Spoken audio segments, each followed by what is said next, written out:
Hello, friends. I'm here to read Corduroy. I myself am a father of two, and I read this book probably a million times to my two daughters, so now I'm here to read it for you guys. Corduroy is a bear who once lived in the toy department of a big store. Day after day, he waited with all the other animals and dolls for somebody to come along and take him home. Great pictures, right?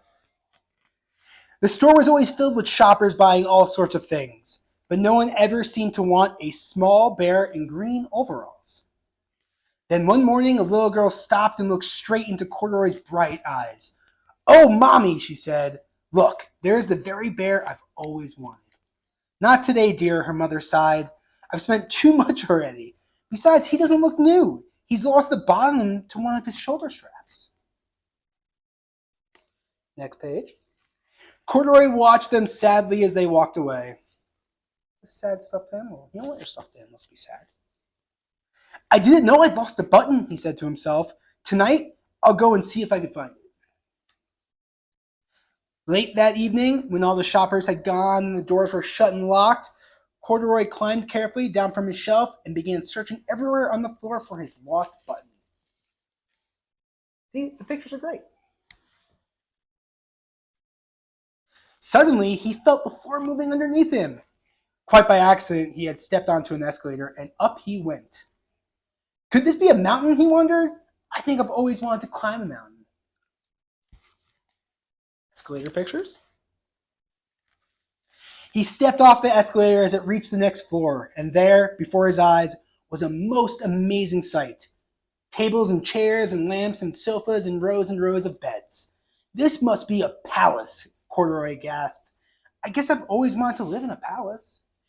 I mean, who wouldn't want to live in a palace, right? How cool that is. He wandered around admiring the furniture. "This must be a bed," he said. "I've always wanted to sleep in a bed," as he crawled up onto a large, thick mattress. All at once he saw something small and round. "Why, here's my button," he cried, and he tried to pick it up. But like all the other buttons on the mattress, it was tied down tight.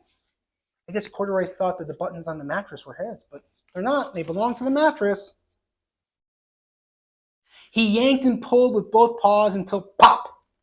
Off came the button, and off the mattress Corduroy toppled. Bang! Into a tall floor lamp. Over it fell with a crash. See, that's what happened to me. I was trying to get the button off the mattress, and I broke my wrist.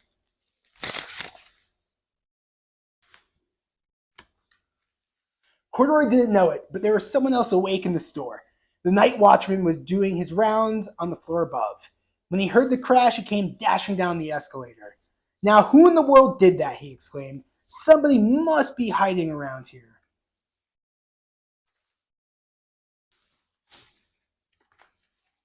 He flashed his light under and over sofas and beds until he came to the biggest bed of all, and there he saw two fuzzy brown ears sticking up from under the cover.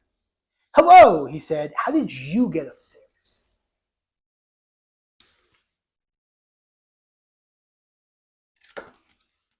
The watchman tucked Corduroy under his arm and carried him down the escalator and set him on the shelf in the toy department with the other animals and dolls. Not dogs. Although we love dogs.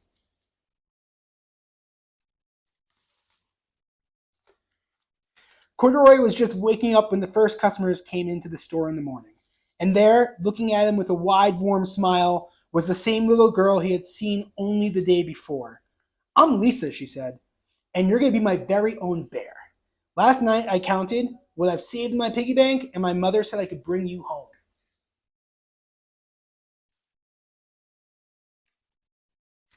"Shall I put them in a box for you?" the saleslady asked. "Oh, no thank you," Lisa answered, and she carried Corduroy home in her arms. She ran all the way up 4 flights of stairs into her family's apartment and straight to her own room. How excited she was to get Corduroy home. Do you have a favorite stuffed animal? I know I do.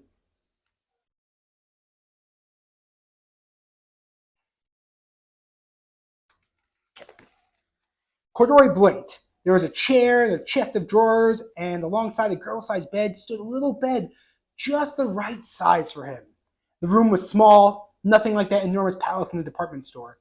"This must be home," he said. "I know I've always wanted a home." Lisa sat down with Corduroy in her lap and began to sew a button on his overalls. I like you the way you are, she said, but you'll be more comfortable with your shoulder strap fastened. So Corduroy's getting his button back. Looks great. It's comfortable. You must be a friend, said Corduroy. I've always wanted a friend. Me too, said Lisa, and gave him a big hug. The end. Thank you for letting me read with you guys, and I hope you enjoyed the book. Have a great day.